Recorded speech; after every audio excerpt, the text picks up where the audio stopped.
tingkat keakuratannya mungkin sekitar 85 ya, 85%, 90% ya.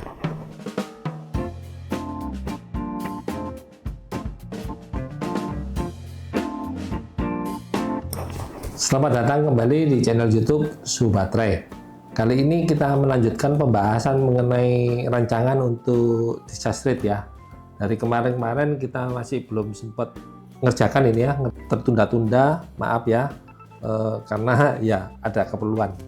Nah ini saya mau menambahkan aja dari teman kita ya, teman kita ini @nurhadi_v_vlog ya, ini bikin alat uji AH baterai Pak, misalnya Liveo 4 15 AH. Gimana kita tahu baterainya benar segitu dengan biaya terjangkau mestinya. Nah, ya ini kebetulan kita bahas masalah Disastreet ya, Disastreet rancangan alat Disastreet ini ya.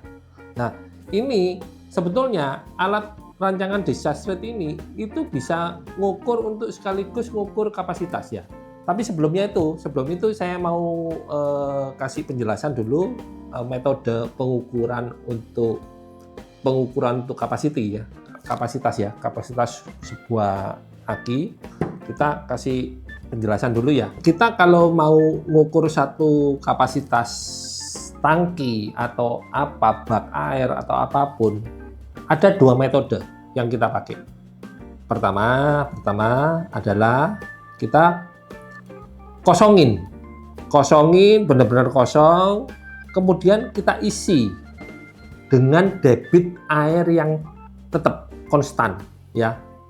Nah, dia bisa penuh berapa waktu, kita tinggal ngalikan aja debit airnya berapa liter per detik dikalikan waktu yang diperlukan untuk sampai dia penuh. Itu metode pertama. Metode kedua, kebalikan dari yang metode pertama tadi. Diisi full dulu, kemudian discharge, dibuang dengan debit air yang sama. Itu juga perlu berapa detik, perlu berapa waktu gitu maksudnya, ya. Jadi misalkan dengan dikuras itu dengan 3 liter per detik. Nah, habisnya berapa detik? 10 detik misalkan. Nah, berarti 10 kali 3, jadi 30 liter. Berarti kapasitasnya itu 30 liter. Kita bisa tahu. Jadi ada dua pengukuran di sini, adalah pengukuran waktunya, lamanya, sama pembatas arusnya. Ya, kita lihat di sini kan ada debit airnya itu batas arusnya ya. Nah, itu seperti itu ya, secara konstan. Nah, alat ini bisa dipakai sekaligus untuk mengukur kapasitas dari sebuah aki. Alat ini sederhana, sangat sederhana, tapi bisa dua fungsi. Pertama, ngukur discharge rate. Kedua, kita bisa ngukur kapasitas. Tapi kita perlu satu lagi alat timer ya, waktu ya. Jadi saya bisa gambarkan gini. Ini alatnya discharge rate ya.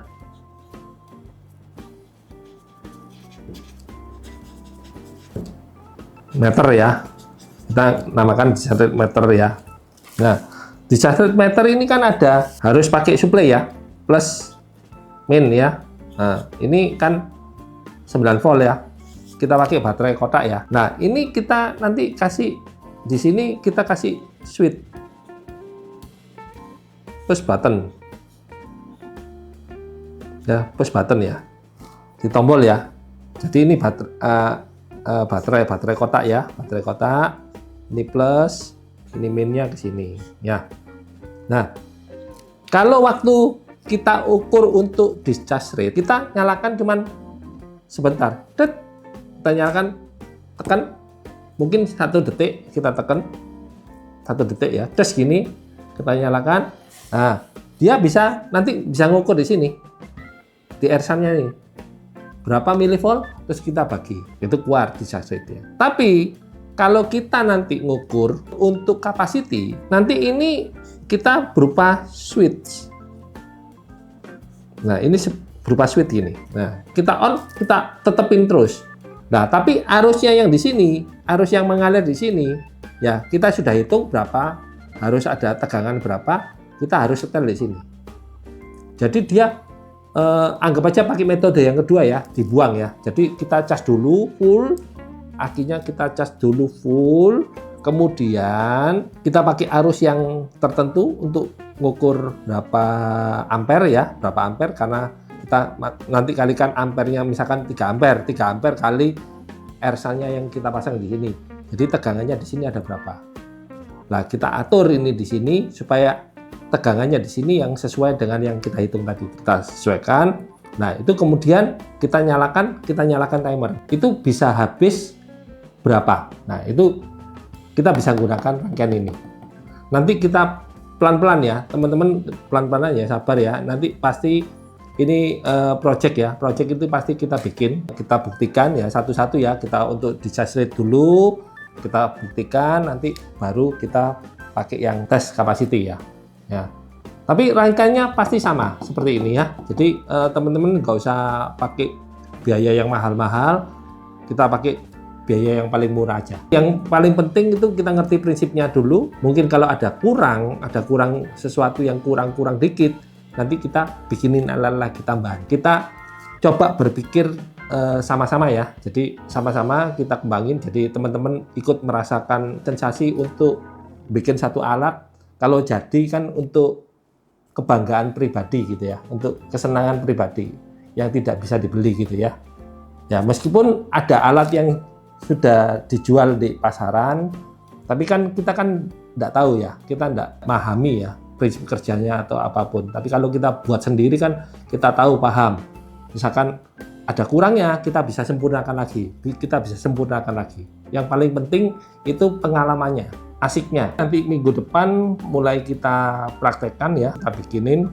Karena ini sudah saya bikinin ya, rangkaian ini sudah saya bikinin. Cuman saya belum bikin secara MOSFET-nya ya. MOSFET-nya ini belum saya bikinin karena MOSFET ini perlu besar ya, jadi saya mesti jalur-jalurnya pakai tembaga yang besar ya, pakai plat tembaga ya. Saya nggak bisa pakai PCB, nanti pasti kebakar. Jadi makanya kita pakai plat tembaga ya. Jadi ini agak resiko karena kita bermain dengan arus yang sangat besar. Ini di sini nanti kita bisa ngukur mungkin sampai 1000 sampai 2000 ampere ya. Jadi ini sangat besar sekali. Jadi kita perlu persiapan yang matang ya untuk alat ini. Meskipun alat ini kelihatannya sederhana, tapi ini tingkat keakuratannya mungkin sekitar 85 ya, 85%, 90% ya. Gitu. Lumayan dengan biaya murah kita bisa ngukur seperti itu. Dan nanti mungkin ada inputan dari teman-teman, mungkin ada ide, ada apa, mungkin kita bisa masukkan ke sini untuk menyempurnakan alat ini, ya, untuk menyempurnakan alat ini. Ya kita bisa pakai bersama lah, itu seperti itu intinya. Ya terima kasih teman-teman, sampai jumpa di video selanjutnya. Berapa ampere ya, berapa ampere, karena kita nanti kalikan ampernya misalkan 3 ampere kali RSA-nya yang kita pasang di sini. Jadi tegangannya di sini ada berapa? Nah, kita atur ini di sini supaya tegangannya di sini yang sesuai dengan yang kita hitung tadi. Ya satu-satu ya, kita untuk di charge rate dulu, kita buktikan, nanti baru kita pakai yang